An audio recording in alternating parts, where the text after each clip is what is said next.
करोड़ जी पूछते हैं कि माता के गर्भ से शिशु की उत्पत्ति कैसे होती है, इसके बारे में हे भगवान मुझे विस्तार से जानकारी दें। तो विष्णु भगवान उवाच, श्री विष्णु भगवान ने उत्तर दिया, स्त्री पुंसोस्तु प्रसंगेन विरुद्धे शुक्र शोणिते यथायं जायते मर्त तथा वक्ष्याम्यहं तव। भगवान ने कहा, हे गरुड़, आपने सुंदर प्रश्न किया है, मैं आपको बताता हूं। जब स्त्री पुरुष में प्रसंग होता है और उस प्रसंग के मध्य में जब शुक्र शोणित होता है तो उसी शुक्र से माता के गर्भ में शिशु का निर्माण होता है। आगे भगवान कहते हैं, ऋतु मध्ये ही पापानां देहोपत्ति प्रजायते इंद्रस्य ब्रह्म हत्यास्ति यस्मिन् तस्मिन् दिनत्रे। स्त्री प्रत्येक महीने 3 दिन अपवित्र होती है, तो 3 दिनों तक वो अपवित्र का कार्य चलता है, इसीलिए उसको ऋतुस्राव माह भी कहा जाता है। तो प्रथम दिन, द्वितीय दिन और तृतीय दिन, 3 जो संज्ञा होता है वो बिल्कुल चांडालिन शब्द संज्ञा बताया है वेद ने। जब संयुक्त परिवार होते थे तो घर की स्त्रियां लोग उनको भोजन नहीं बनाने देते थे, चूंकि अग्नि देवता हैं, अरे किचन में नहीं जाते थे वैसे महिला लोग।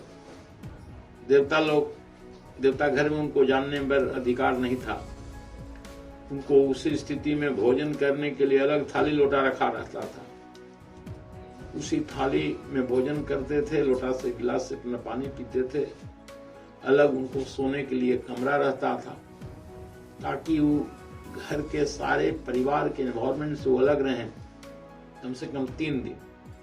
चौथे दिन वो पवित्र हो जाते थे, सबके साथ मिलने जुलने लगे, पूजा करने योग्य नहीं होते थे। पूजा करने योग्य 8वें दिन से होते थे, 7 दिन तक बिल्कुल अपवित्र माने जाते थे। तो अब एकल परिवार हो गया, अब एक ही आदमी घर में है, उनको भोजन भी बनाना है, या हो सकता है देवते घर में उनका बेड बिस्तर हो, बड़ा मुश्किल है, तो सोतेंगे कहाँ?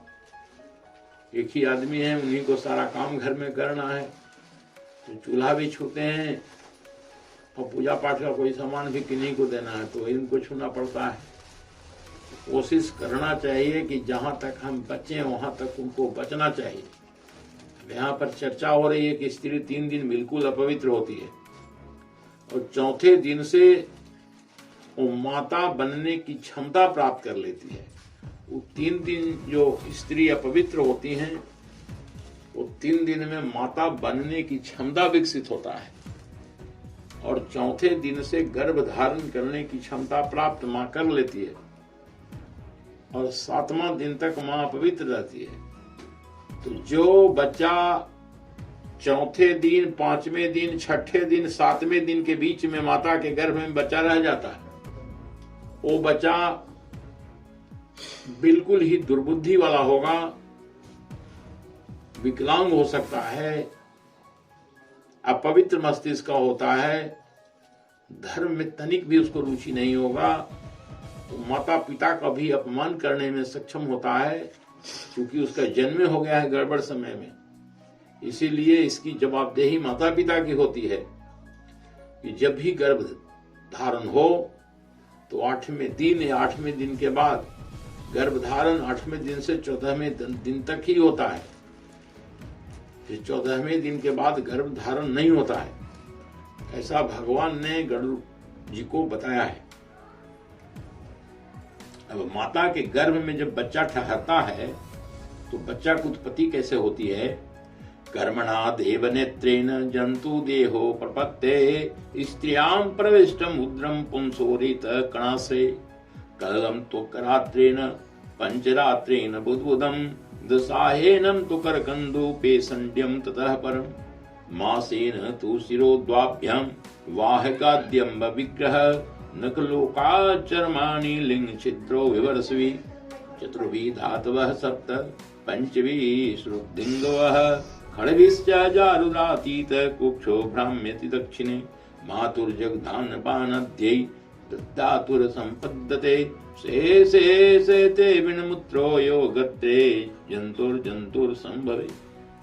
अब भगवान की स्थिति है कि भगवान पूरी रहस्य को उद्घाटित करते हैं कि बच्चा कैसे माता के गर्भ में जन्म लेता है। भगवान कह रहे हैं कि जब माता के गर्भ में बच्चा ठहरता है तो 3 दिन में बच्चा एगो बोदी के बिया भर के बन जाता है। राजमा के साइज का होता है बच्चा 3 दिन में। और 5 दिन, 3 दिन का मतलब 3 दिन और 3 रात। दिन रात पंचांग में एक ही तिथि में होता है। ऐसा नहीं है कि जब 12 बजे के बाद तारीख बदल जाता है। घड़ी में तो तारीख बदलता है, पत्रों में, पत्रा में तारीख तभी बदलेगा जब सूर्य का उदय होगा, वही में दिन बदलता है। सूर्य के जब तक उदय नहीं होगा तो जिसका दिन है उसी का रात।